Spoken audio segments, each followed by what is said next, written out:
მის შელე გავაოცეთ. გადაგდებით მორიგით ევროპულ ღირებულებებს. ჩოუარეთ ხორი. და აჯაიგრები.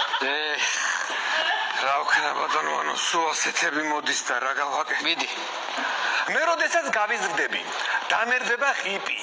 ხარში როცა დამერქმა ფულიანი ტიპი, მაშინ უნდა შევიძინო უდიდესი ჯიპი. ღარიბებს რომ ჩაუქროლებ და უძახებ. პიპ. აი, ვასო, როგორი ესეთია. მოდის ავტო, ესეც მოხსებო სამარე, ესეც მოგელა. მოდის ავტომობილი გავაგზავნოთ, ბატონო ვასო. ევროპას უკვე ძალიან დავშორდით. აღარც კი დამჩა სიტყვა ნუგეშის. ერთადერთი რაც დაგჩენია, ღრმადმა ჩავისუნთქო და სადიდანში შეყოთავი რუსები. აი ეს კატეგორიულად გადაწყვიტა.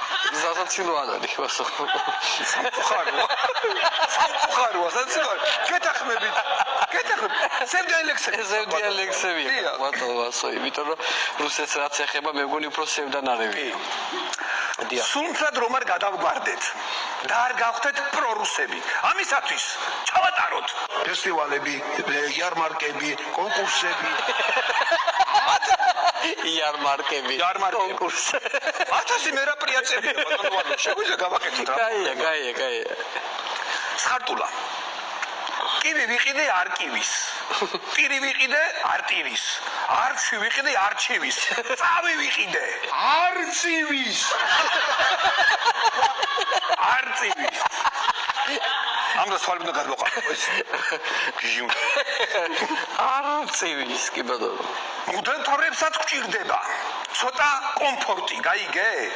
ჩვენ ფული შოვნა არ გვინდა. უბრალოდ გვიწევს, გაიგე? რაუნდა, რა გინდა მე უფი ანტონისგან ვაგებით. არ მოდი აქტუალური არაფერი არ. კი ბატონო. 9 წლის უკან ვიხაროდა.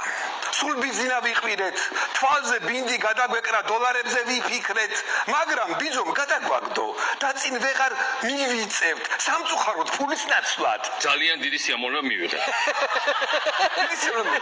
და ბოლო ლექსი ბატონოვანი. კი ბატონო ვასო, მიდი ბიძანთ. ბოლო ლექსი თქვენ გეძღვნებათ. მე მეძღვნება? აი აქ ახართ უკვე და მოგიზღვნით ერთი ლექსი. რას ლაპარაკობ? ეხლა ვიდო ყველაფერი ჩემს სათქმეს. აბა ნახოთ. დიახაც. რა გაქვს სათქმელი ჩემთან? მე ძალიან პატარა. ეხლა მე ლექსით გეტყვი ყველაფერს. მიდი. მუდამ ვიყავი მართალი კაცი. ლექსისთვის თავი არ დამიზოგავს. რაც გავაკეთე, ყველა მიწოდა, მაგრამ ამან მაინც ტრაქში აყვავებული პროცეული მიწოდა. აი, მე სადავყავდები, შენი საქმე არ არის. იცი რა